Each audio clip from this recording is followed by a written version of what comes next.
E se o problema não fosse o dinheiro, mas como tu se relaciona com ele? Já pega aquela caixinha de lenço, porque pode ser que altas emoções aconteçam, mas calma, fica comigo até o final desse vídeo, que ele pode não só mudar a tua vida financeira, mas sim mudar a tua vida, porque hoje vai ser profundo, vai ser uma sessão de terapia quase. Então já pega o banquinho, senta aqui comigo, segura na minha mão e bora lá.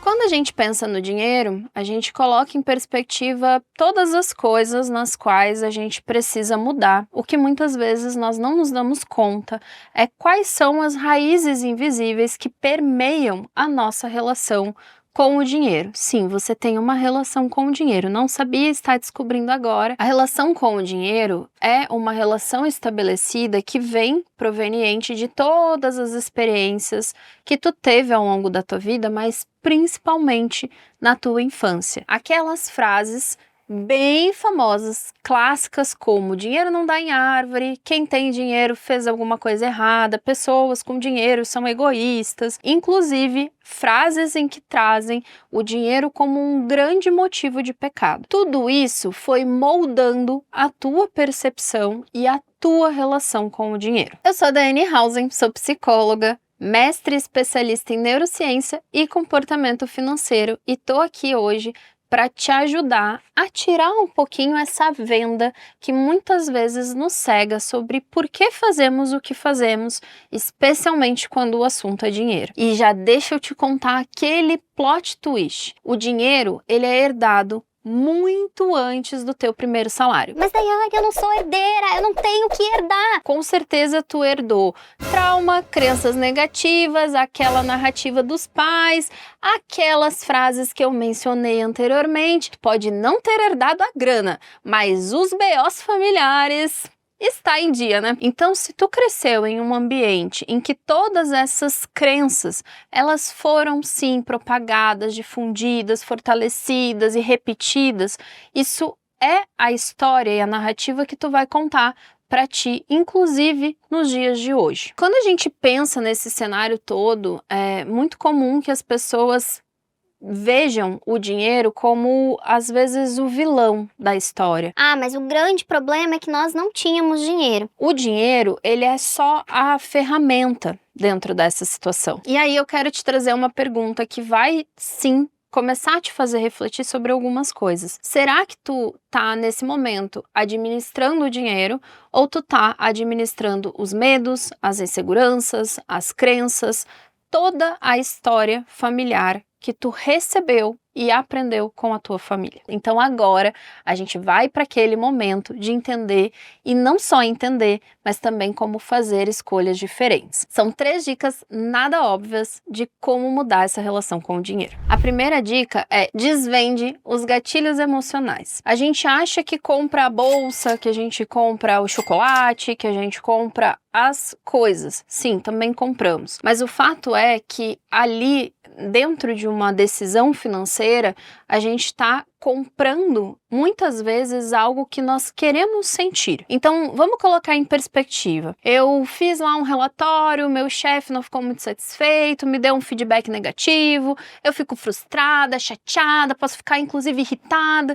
Eu saio e vou lá comprar um sorvete. Tô comprando sorvete ou eu tô comprando toda a frustração que eu senti e o quanto aquele sorvete vai fazer com que eu me sinta melhor. Eu estou literalmente comendo as minhas emoções. E isso acontece porque todas as nossas decisões, elas vão ter o componente emocional. E aí eu acho muito engraçado que as pessoas dizem assim: Mas eu sou extremamente racional, eu não tenho decisões emocionais. Aí eu acho que pode ter uma disfuncionalidade no teu cérebro, porque fisiologicamente isso é humanamente impossível. Então, sim, as nossas emoções, elas vão acontecer mesmo que tu não tenha percebido, porque existe o componente fisiológico. Então, muitas vezes, e eu vejo isso principalmente em várias amigas minhas, o senso de pertencimento. Eu quero pertencer a um determinado ambiente, e para pertencer a esse ambiente, eu entendo que eu preciso da bolsa, do sapato, do carro. Tudo bem, ter o que tu deseja, não é esse o ponto. Mas eu realmente quero? Ou eu tô comprando aquela bolsa porque eu quero chegar lá no meu grupo de amigas e me sentir pertencente, incrivelmente maravilhosa. Tudo bem querer se sentir bem, mas se tu compra algo buscando pertencer, sinto muito te contar. Não é isso que vai te trazer o pertencimento, porque no final das contas, o pertencimento ele não habita nas coisas que a gente consome, ele tá em como nós nos sentimos. Então, se eu já estou comprando algo para me sentir pertencente a um ambiente, isso já diz que eu não tô me sentindo legal, e não é a bolsa que vai fazer com que eu me sinta melhor. Ela até pode minimizar o desconforto, mas ela pode trazer junto consigo a culpa, porque eu não tinha dinheiro para comprar aquela bolsa. Ela pode trazer o sentimento de frustração, porque mesmo tendo aquilo ali, eu não tô me sentindo pertencente. Em todos os momentos, a emoção ela vai estar ali gritando. Se tu não olhar para isso, tu vai trocar, consumir, trabalhar, ganhar dinheiro, gastar, não fechar a conta no final do mês e ainda assim se sentir preocupada, ainda assim não se sentir aceita, ainda assim não se sentir pertencente. Desvendar os gatilhos emocionais é começar a perceber o que aconteceu antes de eu ir lá e fazer essa compra? O que me motivou a comprar o que eu estou comprando? Eu realmente desejo isso? Faz sentido para os meus objetivos de vida? Se a resposta para qualquer uma dessas perguntas for não, coloca no papel o que eu sinto quando eu compro, o que eu sinto quando eu estou em determinado ambiente. Para que a gente reconheça os nossos gatilhos emocionais, é importante que a gente reconheça o que está nos movendo. E aproveita para se inscrever aqui nesse canal, caso não seja inscrito, já manda esse vídeo para aquela amiga que achou que era tipo novela Gabriela, eu nasci assim, eu cresci assim, eu vou ser sempre assim. Gabriela! Não, existe escolha, já manda para ela poder fazer escolhas diferentes. A segunda estratégia é reescreva a tua narrativa. Todos nós, quando vamos nos apresentar, quando vamos contar alguma coisa, a gente tende a escolher uma narrativa. Então, muitas vezes eu chego no lugar e falo assim: eu nunca tive dinheiro, eu venho de uma família que era muito humilde.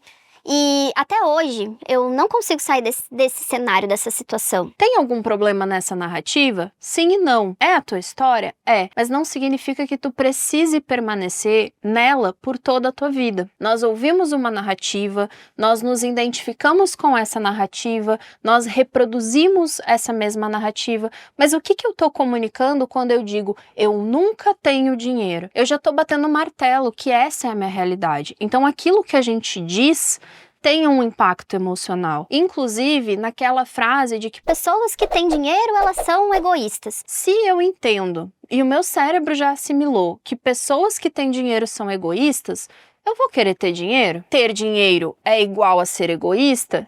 Eu quero ser egoísta? Percebeu que já não é mais sobre o dinheiro, mas no final das contas, tu vai puxar o teu tapete, porque se eu for diferente, se eu contar uma história diferente, como fica a minha identificação com tudo aquilo que eu vivi? Como fica a minha situação quando eu olho e percebo que eu não pertenço mais daquela maneira como eu costumava pertencer? E eu vejo muito nas histórias, tanto de alunos quanto de pacientes, o quanto o dinheiro ele foi uma história marcada por muita dor. E aí a tendência é que eu vou passar a seguir repetindo isso, porque o fato é que o nosso cérebro ele não gosta de gastar muita energia, então ele cria um padrão e ele reproduz esse padrão. Qual é o grande problema disso? Eu quero que o meu filho conte essa mesma história se daqui 10 anos eu decidir ser mãe.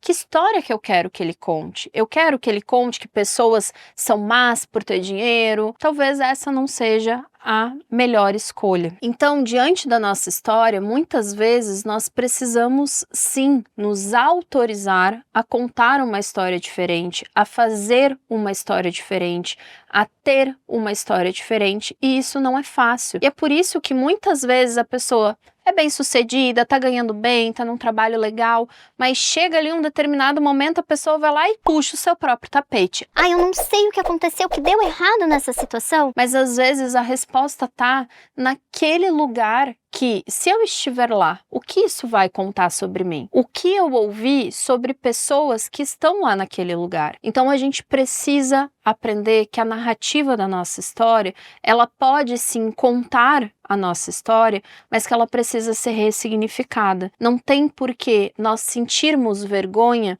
do que nós vivemos, mas a gente precisa entender que a nossa história, ela não define o nosso futuro. Ela sim passa por quem nós somos, mas todos os dias nós podemos escolher ser algo diferente para lá no futuro construir a vida que a gente realmente deseja. E a terceira dica é: crie pequenos rituais para o dia a dia. E quando eu falo em rituais, As nossas línguas um pedaço. não é este ritual. Pode ser este se fizer sentido para ti, ok, mas não é deste que estamos falando. Rituais são hábitos que a gente vai estabelecendo, pequenos passos que a gente coloca ali no dia a dia. Por que que é importante estabelecer rituais para desenvolver a consciência? Ter um momento do dia, da semana, em que eu olho para as minhas decisões de uma maneira mais objetiva. Por quê? Nosso cérebro gosta de ficar gastando energia?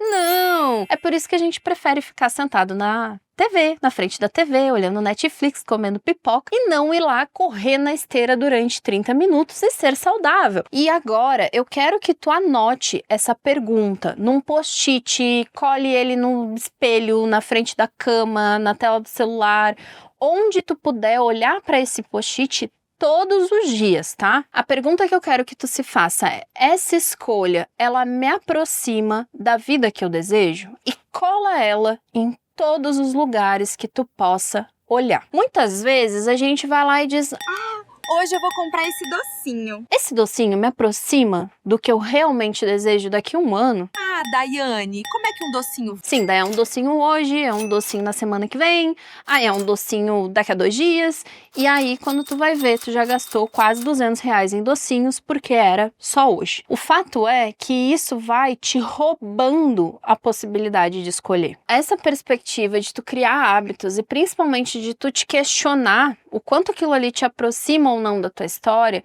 vai fazer com que tu esteja mais consciente das escolhas que tu tá fazendo. E é aquele momento que vai ser difícil, tá? Então já respira fundo aí comigo.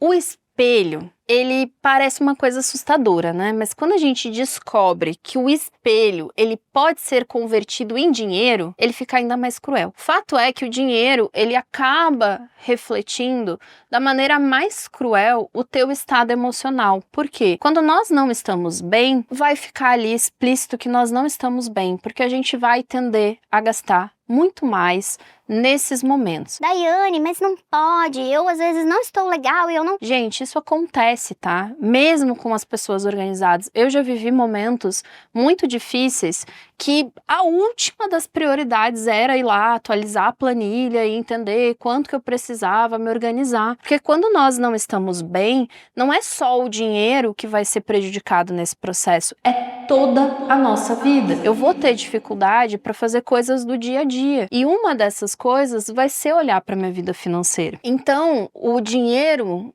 como esse reflexo, ele não mente. Ele vai sim deixar claro como tu tá lidando e escolhendo, quais são as decisões de dores, quais são as decisões de prazer, quais são as decisões que eu tô tomando quando eu tô frustrada.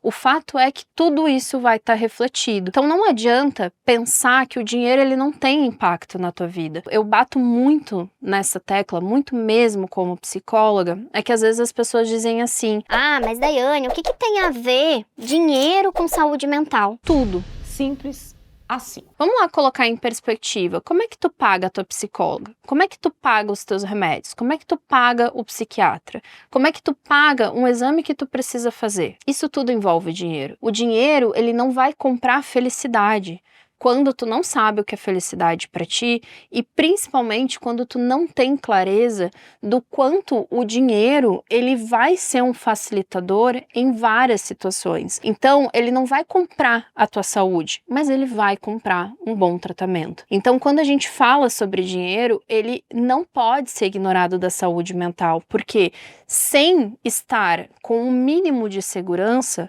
a gente não tem saúde mental. E aí eu não tô nem falando das brusinhas, eu estou falando do básico para existir. Se eu não tenho uma casa, se eu não tenho a segurança de como eu vou me alimentar no dia seguinte, como que a gente vai falar de saúde mental? Não tem como. A gente está falando de coisas que ainda são muito mais básicas. Então, o dinheiro, sim, ele precisa ser desmistificado, ele precisa sair desse lugar do tabu e, principalmente, ele precisa ser visto como uma ferramenta, como um facilitador. Quanto mais a gente repele o dinheiro, mais distante ele vai ficar, assim como uma pessoa. Não vamos desconsiderar a importância que o dinheiro tem. Ele não resolve tudo, mas ele vai ser sim uma ponte para que tu possa resolver. Mas tu só vai poder resolver se tu estiver fazendo escolhas conscientes. Então, a pergunta que eu vou ir fechando esse vídeo não é quanto tu ganha ou quanto tu gasta, mas sim qual é a tua versão que está no comando da tua vida financeira. É aquela menina machucada que ouviu dos pais que ter dinheiro era errado? Era aquela adolescente que via todos os amigos tendo tudo o que queria e não podia comprar porque não tinha dinheiro e que hoje diz, não, eu vou comprar porque eu nunca tive? É aquela adulta que quer tanto pertencer, mas quer tanto pertencer, quer tanto se sentir bem, que vai lá e compra coisas que não fazem sentido. A nossa história, ela vai estar a todo momento no presente. Então, quem é que está comandando a tua vida nesse momento? E a partir desse vídeo, qual é a tua versão que vai estar no comando daqui em diante? Quer agora ressignificar a tua história com a tua carreira? Acesse o Me Poupe Mais e segue a trilha decifrando a sua carreira, porque lá tu não só vai decifrar algumas pecinhas aí dentro do teu cérebro, como tu vai poder decifrar a tua carreira e fazer uma história diferente. E já compartilha com aquela amiga, não fica com a informação só pra ti, vamos ressignificar essa história de várias outras formas. Foi um prazer hoje te dar alguns chacoalhões, espero que isso daqui em diante faça com que as pecinhas sejam diferentes e te vejo numa próxima oportunidade. Tá bem? Quer dizer, bem eu não tô, né? Depois desses tapas, pô, simplesmente me identificando mais do que eu gostaria. Quem não tem buracos emocionais? Isso. Atire a primeira pedra, mas infelizmente não vai ser isso que vai tapar.